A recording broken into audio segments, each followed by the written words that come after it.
অনুষ্ঠানটো সদৌ অসম গোৰ্খা ছাত্ৰ সন্থা সোণাৰী আঞ্চলিক সমিতি আৰু চৰাইদেউ শাখা সমিতি আয়োজন কৰা এই বলিদান দিৱস অনুষ্ঠানটো বহুত ভাল লাগিছে।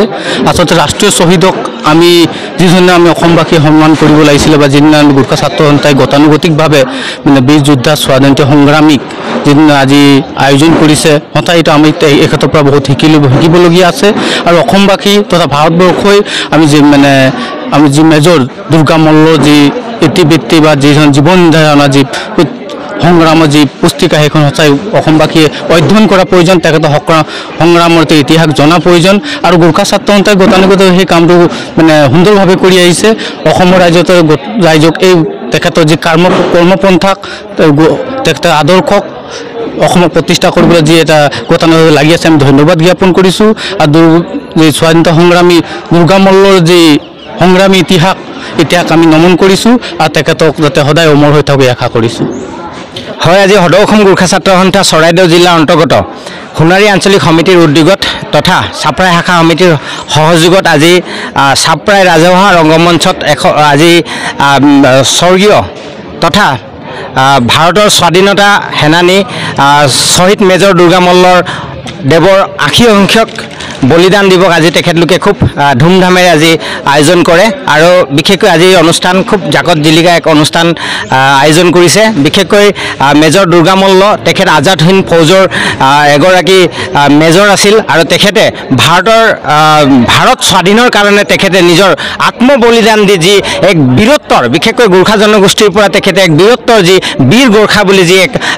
আমাৰ যি গোৰ্খাসকলৰ যি স্বাভিমান আছে সেই স্বাভিমানক ৰক্ষা কৰি তেখেতে নিজৰ বলিদান দি এই দেশ স্বাধীন কৰাত এক গুৰুত্বপূৰ্ণ ভূমিকা তেখেতে গ্ৰহণ কৰিছিল। আৰু এই চেগতে মই ক'ব বিচাৰিছোঁ প্ৰথমজন আজাদ হিন্দ ফৌজৰ শ্বহীদ হিচাপে তেখেতেই আছিল মেজৰ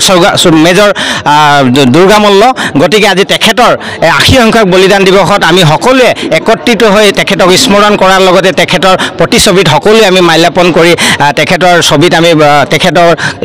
স্মৃতি তেখেতক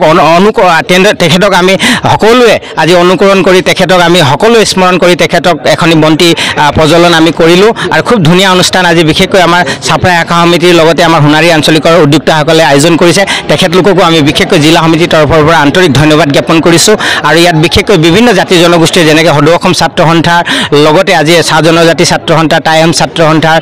লগতে বিভিন্ন জাতি জনগোষ্ঠীৰ বিষয়ববীয়াসকল আজি আমাৰ এই মঞ্চত আহি তেখেতলোকে নিজৰ বক্তব্য দাঙি ধৰিলে। আৰু যি আমাৰ গোৰ্খা ছাত্ৰ সন্থাৰ লগত তেখেতলোকৰ যি কৰ্ডিনেশ্যন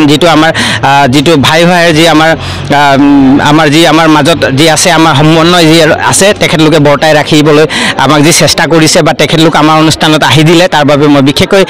গোৰ্খা ছাত্ৰ সন্থা মজিয়াৰ পৰা তেখেতলোকক ধন্যবাদ জ্ঞাপন কৰিছোঁ। আৰু এনেকুৱা ধৰণৰ বীৰ শ্বহীদসকলক আমি সদায় স্মৰণ কৰিব লাগিব।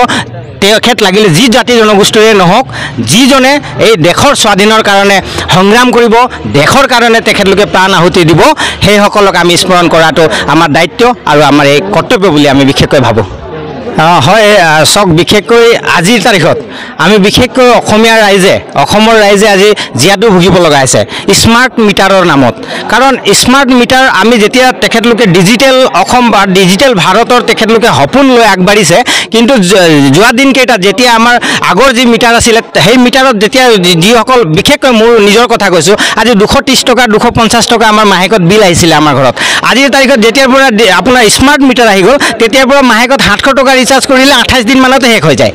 তো সেই একেখনেই ফ্ৰিজ জ্বলাওঁ, সেই একেখনেই লাইট জ্বলাওঁ, সেই একেখনেই আমি ফেন চলাওঁ, কিন্তু আজিৰ তাৰিখত ডাবল নহয় ট্ৰিপল আমি পইচা ভৰিবলগীয়া হৈছে। তো আমি আশ্চৰ্য প্ৰকাশ কৰিছোঁ। আজি ডিজিটেল ভাৰত বনোৱাৰ উদ্দেশ্যে তেখেতলোকে স্মাৰ্ট মিটাৰ আনিছে, আমি ধন্যবাদ জনাইছোঁ। কিন্তু ডিজিটেল আহিলে বুলি কৈ আমাৰ দুখীয়া সৰ্বসাধাৰণ ৰাইজৰ মূৰত তেখেতলোকে টাঙোন মাৰিব, মাধ মাৰ দিব, এয়া কিন্তু আমি গোৰ্খা ছাত্ৰ সন্থাই ধিক্কাৰ জনাইছোঁ। আজিৰ যি ভাৰতীয় জনতা পাৰ্টীৰ চৰকাৰে যি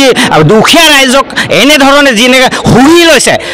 তেখেতলোকে তিল কৰি আজিৰ তাৰিখত যি কিমান কষ্টৰে তেখেতলোকে দিন হাজিৰা কৰি মানুহে আজি নিজৰ কষ্ট উপাৰ্জনৰ ধনবিলাক তেখেতলোকে সহজে আজি স্মাৰ্ট মিটাৰৰ নামত মাহে তেখেতলোকৰ পৰা যেনেকৈ আজি তেখেতলোকে যি কালেক্ট কৰিছে স্মাৰ্ট মিটাৰৰ নামত আমাক ৰিচাৰ্জ কৰিব লগা হৈছে, এয়া কিন্তু আমি গোৰ্খা ছাত্ৰ সন্থাই কোনোদিনে এয়া মানি ল'ব নোৱাৰোঁ। এয়া আমি ধিক্কাৰ আৰু গৰিহণাৰ যোগ্য। আৰু বিশেষকৈ মই হিমন্ত বিশ্ব শৰ্মা চৰকাৰক এই মঞ্চৰ পৰা এটাই আহ্বান জনাওঁ, আপোনালোকে ভাৰত ভাৰতখনক অসমখনক ডিজিটেল কৰক আমি তাক আদৰণি জনাইছোঁ কিন্তু এনেকৈ দুখীয়া ৰাইজৰ মূৰত মাধ মাৰ দি এয়া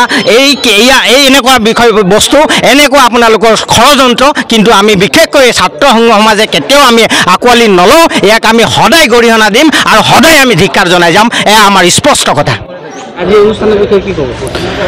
সৰ্বপ্ৰথমটো মই সদৌ অসম গোৰ্খা ছাত্ৰ সন্থা সোণাৰী আঞ্চলিক সমিতি ধন্যবাদ দিব বিচাৰিম যিহেতু তেওঁলোকে আজি আমাৰ এই দেশৰ বাবে যিজন বীৰ শ্বহীদে নিজৰ জীৱনক তুচ্ছ জ্ঞান কৰি এই দেশৰ স্বাধীনতাৰ বাবে নিজৰ প্ৰাণ আহুতি দিলে তেওঁৰ আজি পুণ্যতিথিত এই 80 সংখ্যক বলিদান দিব আজি চাপৰাই ৰাজহুৱা প্ৰেক্ষাগৃহত সুচাৰুৰূপে অৱলম্বন কৰাৰ বাবে তেওঁলোকক মই আন্তৰিক ধন্যবাদ